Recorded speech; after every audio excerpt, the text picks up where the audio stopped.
একটু বড় পরিসরের মিটিং এবং সেগুলোকে আমি ঠিক করতে পারিনি, চেঞ্জ করতে পারিনি সময়টা, সেজন্য আমার একটু যেতে হচ্ছে এবং আপনাদের এই সিকোয়েন্সে একটু ব্যত্যয় ঘটানোর জন্য আমি আন্তরিকভাবে দুঃখিত।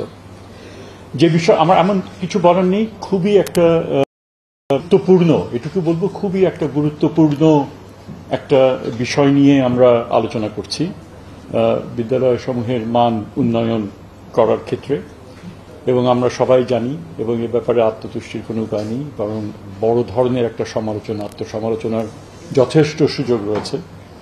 যে মানে সবাই সেটা মনে করেন, অভিভাবকরা মনে করেন, শিক্ষকরা মনে করেন, আমরা যারা বিভিন্নভাবে যুক্ত, যে মান পড়ে যাচ্ছে এবং তার জন্য নানান রকমের ইন্ডিকেটরে সেটাই দেখা যায়। কিন্তু কি করতে হবে, কিভাবে এগোতে হবে, সেগুলো নিয়েও আলাপ আলোচনা চলছে।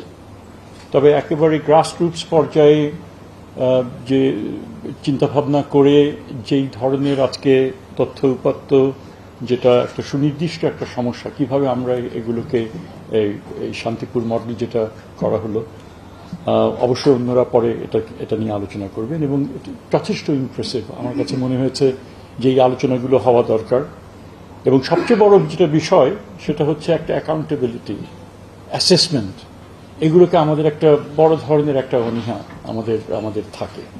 বিশেষ করে যারা দায়িত্বে থাকে, আমরা মনে করি আমাদের নিজেদের সাকসেস আমাদেরকে পোর্ট্রে করতে হবে। সেই সাকসেস কি ভিত্তির উপরে হবে সেটা না করে দরকার হলে ইনফরমেশন ফাজ করে সেগুলোকে ঘিরে করতে হবে। এবং তার চূড়ান্ত উদাহরণ আমরা জানি এসএসসি এইচএসসি পরীক্ষার যে রেজাল্ট, এবং তার মধ্যে যে একটা আত্মতুষ্টি, যে বিশাল সমারোহে যে সেগুলো যে রিলিজ করা, এবং পুরোটার মধ্যেই একটা জাতিকে আমরা যেটা মনে করি যে শিক্ষা ব্যবস্থাকে একটা বড় ধরনের পেছনে ফেলে দেওয়ার একটা পরিকল্পনা সেখানে ছিল। যে ছাত্ররা তাদের পরীক্ষার উপরে ভিত্তি করে নম্বর পাবে, সেটা না করে রাষ্ট্র তাদেরকে উপহার দিচ্ছে, এটা একেবারেই একটা অগ্রহণযোগ্য একটা বিষয় ছিল।